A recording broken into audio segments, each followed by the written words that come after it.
The best way to predict the future is to create it. Peter Drucker. When Peter Drucker said this, he was talking about visionaries, those bold enough to break the mold and redefine what's possible. Nissan followed that quote, and instead of waiting for the future of automobiles to happen, they decided to create it. At a time when Japan was still recovering from war and the automotive world was dominated by European giants, Nissan had a crazy idea. What if they could create a car that didn't just follow the pack, but changed the game entirely? They weren't afraid to take risks, push innovation, and yes, be a little crazy. Just like Drucker said, they didn't predict the future. They created it. This is the story of the Nissan Skyline GT-R. So let's rewind a bit. We're talking about a car with a legacy that goes back to 1957. That's when the Prince Motor Company first introduced the Skyline. You know, back then Japan was still recovering from the war and the auto industry was in its infancy. So what did Prince do? They set out to make a car that could stand out, not just in Japan, but globally. The Skyline was not an overnight success story, but it was not just a regular car model either. Soon it became famous for its solid build and durability, but what set it apart was that beautiful design. And let's be honest, who doesn't like a good-looking car? Fast forward to 1967, and a game-changing move happens. Prince Motor Company merges with Nissan, and just like that, the Skyline becomes part of the Nissan family. Now, Nissan had something special, a car with potential that could evolve into something even bigger. But they didn't rush it. They were playing the long game. In the late 60s and the 70s, the Skyline lineup expanded and new models and features appeared. But just when you thought the Skyline was settling into its place in history, Nissan wasn't done yet. They were to release something that would alter everything, and they were about to do it. In 1969, they unveiled something that would come to redefine performance in a way no one could have predicted: the Skyline GT-R. Initially, the public was not quite sure how to respond to it. A car that was not so flashy, but was a street car that could be taken to the tracks and would conquer. It was daring, it was reckless, and to be quite honest, it was idiotic at the time. But Nissan did not bother with making sense of it all. They were concerned with history making. That is when the first Skyline GT-R was produced, which was the first of its kind. In February 1969, Nissan introduced the PGC-10 Skyline GT-R. This car was the beginning of something legendary. It was actually a four-door sedan, and it was exclusive to Japan's Nissan Prince store dealerships. Remember, Prince was still a part of Nissan back then, so this was part of the transition after their merger in 1966. The first GT-R made its debut at the Tokyo Motor Show on October 1968, and man, it stole the spotlight. Nissan did not bring out a standard three-box sedan. They also combined it with the Nissan R380 race car to enhance the Skyline's racing appeal. The GT-R was about power and heritage, and to prove that it was equipped with a 2.0 D08C S20 inline-six engine, which was good for 160 horsepower at 7,000 RPM. I mean, that is quite good for a car back then, right? But that wasn't all. This Skyline was designed for racing. In fact, it was a race car. It had a 5-speed manual transmission, a limited slip differential, and semi-trailing arm strut suspension system. Therefore, it was set to face the corners well and for high speed. The braking system was fine as well, with disc brake at the front and drum at the rear. It was not the most comfortable of cars, but it had all the basic amenities for a future sports car. And the interior, simple but effective. They included racing bucket seats, a 3-spoke steering wheel, and that raw look that told anyone who was listening that this was a car built for performance. Then in March 1971, Nissan took it a step further and came up with a coupe version, the KPGC-10. It's the same heart, same spirit, just in a more streamlined and athletic package. In total, only 1,945 PGC and KPC-10 Skyline GT-R vehicles were manufactured. The first Skyline GT-R was a game changer, and it was clear this wasn't going to be just another car on the road. It had to be something that would make a statement. The first Skyline GT-R was just the start. Nissan knew they could do better. So in 1973, they introduced the KPGC 110. the second-gen Skyline GT-R. It had the same 1.98-liter inline-six engine, rear-wheel drive, and 5-speed manual gearbox. They also kept the disc brakes and semi-trailing arm suspension, but this time they added some new aerodynamic features to boost its performance. This version of the Skyline was called the Kenmeri. Why? Because of a popular ad featuring a couple, Ken and Mary, driving through Japan's countryside. The ad was a hit, and so was the car. The tree from the ad even became a little celebrity, but the timing wasn't great. In 1973, the oil crisis hit and demand for sports cars dropped. Only 197 cars were made, and that was it for the second-gen GT-R. The GT-R name was put on pause for nearly a decade. But don't worry, Nissan wasn't finished with the Skyline GT-R. It was just getting started. The second generation had set the stage, but Nissan wanted to build something that would blow everyone away. They were coming off the back of the GT-SR in Group A racing, but they needed something faster, meaner, and tougher. And in 1989, they did just that. The third generation R32 Skyline GT-R was born, and it wasn't just a comeback. It was revolutionary. Nissan didn't just throw in a bigger engine. They went for it with a 2.6-liter twin-turbo RB26 DT engine that produced a good 280 horsepower. But that was just the start. They added an all-wheel drive system known as the Atessa ETS to guarantee that the car would not let go of the road. The R32 was not only designed to turn heads, it was designed to win. And guess what? It did. In 1990, Nissan introduced Nismo version, which reduced the car's weight, refined the aerodynamics, and increased the power output. This car was not for the faint-hearted. It was designed to compete with the world, and it did. Then in 1993, the V-Spec appeared with Brembo brakes and even wider wheels, with the express intention of dominating the opposition. The R32 didn't just win races, it changed the game. Remember that 1989 Nürburgring lap time? It finished in 8:22, beating nearly everything else at the time.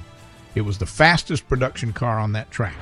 By the time they stopped making the R32 in 1994, they'd built almost 44,000 units, and the car was already a legend. This wasn't just a fast car. It was the car that made the GT-R name a symbol of power and innovation. There were competitions, and Nissan realized that they must do something to compete. So in 1995, the fourth generation of the GT-R, the R33, was born. It was not about building a car that was faster than the other. It was about building a better car. Nissan needed something more powerful, more sophisticated, and racetrack capable. Like the R32, the R33 GT-R used the 2.6-liter RB26 DET twin-turbo engine, but with improvements. The problem with the oil pump was addressed and some improvements were made on the gearbox. But the most significant improvement was the new Atessa ETS Pro all-wheel drive system with the active limited slip differential. This made the R33 even more stable and controlled on the track, further enhancing its performance to a new level. The design was a bit bigger and more aerodynamic than the R32, giving it a smoother ride. Despite weighing about 1,540 kilograms, it still had great handling, especially in the V-Spec model with its sportier suspension. Nissan also unveiled the V-Spec N1, a stripped-down model for purists that prefer the track.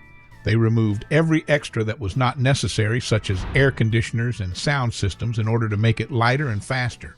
Before it even hit the streets, the R33 GT-R made a splash by setting a 7:59.887 Nürburgring lap time, becoming the first production car to break the 8-minute barrier. That was a game changer. When production ceased in 1998, the final R33 GT-R was a V-Spec in black pearl to cap the production line. The R33 had really stepped up the performance and refinement where it mattered to guarantee Nissan remained on top in the game. But even with all those improvements, Nissan realized that they had to go a notch higher. So they introduced the fifth generation of the Skyline GT-R, the R34. It was first launched in 1999, and it was a completely different ballgame, a car built to put Nissan back on the performance map. The R34 GT-R was somehow compact and had a low design than the R33, with a short front overhang to give it aero advantages. It also had a new modern look under the hood, with new glossy red valve covers to go with it. Nissan also included a new 5.8-inch LCD multifunction display on the dashboard that displays real-time engine data such as turbo pressure, oil and water temperature, and other ideal for the performance enthusiasts. For the V-Spec models, Nissan introduced a Tesa ETS Pro, the same system as in the R33, but with a more advanced active limited slip differential.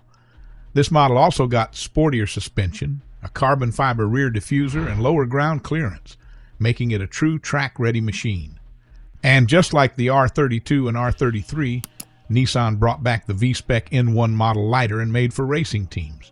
There were also V-Spec 2 and M-Spec versions, each offering their own set of upgrades like a carbon fiber bonnet and revised suspension setups to keep things tight on the road. But the ultimate version came in 2001, the V-Spec 2 Nur and the M-Spec Nur. This special edition was named after the Nürburgring, where the GT-R had already proven itself. These models came with a more powerful version of the RB26 DT engine, upgraded turbochargers, and other tweaks to boost performance even more. The result? A lap time of 7:52 around the Nürburgring, breaking its own record from the R33. Nissan didn't stop there. The R34 GT-R became iconic, not only in motorsports but also in pop culture, thanks to its starring role in the Fast and Furious franchise. It was a car built for the track, for the street, and for the history books. And when production ended in 2002, the R34 left a legacy that still resonates in the car world today. After the R34's production ended in 2002, Nissan decided it was time for a fresh start. The GT-R would no longer be tied to the Skyline name, but would instead become an entirely new car, one that kept the performance DNA of the R34, but aimed for global domination. In 2007, the new Nissan GT-R made its debut in Tokyo. This new car was codenamed R35. While it looked like a new chapter, it was still deeply connected to the R34's legacy.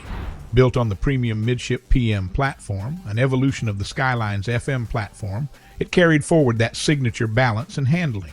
At the Tokyo Motor Show, it was unveiled with a claim to fame, a 7:38.4-minute lap around the Nürburgring Nordschleife in damp conditions, beating the Porsche 911 Turbo's time of 7:40. Nissan declared this the fastest lap time for a mass-produced car, cementing the GT-R's status as a supercar for anyone, anywhere, anytime. The hype was real. By November 2007, over 3,000 pre-orders had already been placed in Japan before its official launch. The car was set to sell around 200 units a month to maintain exclusivity. Deliveries began in Japan on December 6, 2007, then expanded to North America in July 2008 and to Europe in March 2009. Interestingly, the first production GT-R was bought by Nissan CEO Carlos Ghosn himself. Fast forward to 2009, and the GT-R received its first update. The 2010 model saw a boost in engine output to 478 horsepower and improvements to its launch control system for better acceleration. The car also got retuned suspension, updated wheels, and added airbags for safety. Then in 2010, for the 2011 model year, the GT-R received its first facelift. The engine was remapped with 523 horsepower and 607 newton-meters of torque. A more rigid front strut bar and new brake rotors made the car stiffer, while lighter wheels and updated Dunlop tires reduced weight. Then in 2014, Nissan made the GT-R even better for the 2015 model year. The suspension and brakes were fine-tuned, making the car more stable in corners and straights. The car got new LED headlights and a fresh look, but it still had the same raw power and performance. In 2017, the GT-R got its biggest update yet. The front and rear fascias were redesigned, cooling was improved, and the engine output jumped to 562 horsepower. The car's handling got even better, and the interior was updated with new tech and a refined look. In 2019, Nissan released the 2020 GT-R with some minor but important upgrades. The engine's output stayed the same, but turbochargers were revised, improving engine response and efficiency by 5%. The transmission was retuned, making gear shifts 0.15 seconds faster and helping reduce understeer for better cornering. Suspension and steering were also fine-tuned for improved handling. On the outside, the GT-R got new lightweight forged aluminum wheels plus fresh interior and exterior color options, including the iconic Bayside Blue, a nod to the Skyline GT-R R34. Then came a brief hiatus. For the 2022 model year, Nissan skipped production in North America but continued sales in Japan and other markets. The GT-R was discontinued in Australia and New Zealand due to updated safety regulations, and sales in Europe ended because the car couldn't meet new noise regulations. Despite all this, the GT-R's legacy remained, with more than 11,000 units sold in Europe over 13 years. In May 2022, Japan closed orders as they had reached their sales target, while North America and Africa saw their stock sell out. There were reports that the GT-R had completed its 2022 production run, but in October 2022, Nissan revived the GT-R, bringing it back for the 2023 model year. Though it skipped the 2022 model, the 2023 GT-R was made available in North America. There were no major updates, so the car felt like a continuation of the previous model. Finally, the GT-R saw its third facelift in 2023, introduced for the 2024 model year. The updates were mainly cosmetic, new bumpers, a revised front grille, and improved aerodynamics for better downforce without increasing drag. There were no changes to the mechanics, but the car was offered in 3 trim levels: Premium, Nismo, and T-Spec, with the Track Edition exclusive to Japan. In June 2024, Nissan announced that North American production would end in October 2024, marking the end of an era with 2 special editions, the T-Spec Takumi and Skyline. It was a bittersweet farewell to a legendary icon. Over the years, the GT-R became a pop culture icon, showing up in movies and TV dramas like the Fast and the Furious franchise, where it was immortalized as the car that could take on anything. In Japan, it's a revered legend, while internationally it's known as the Godzilla of the automotive world. Unstoppable, aggressive, and always evolving. The GT-R didn't just change the way we look at cars, it changed the way we think about performance, legacy, and the pursuit of perfection on 4 wheels. So, as we say goodbye to the Nissan GT-R, we've got to ask, what do you think? Will this legendary machine continue to inspire the next generation of performance cars, or has the world moved on to something else? What's your favorite GT-R moment, whether it's from a movie, a track, or maybe even your own experience behind the wheel? And with its incredible legacy, what car do you think could possibly take its crown? Let us know in the comments.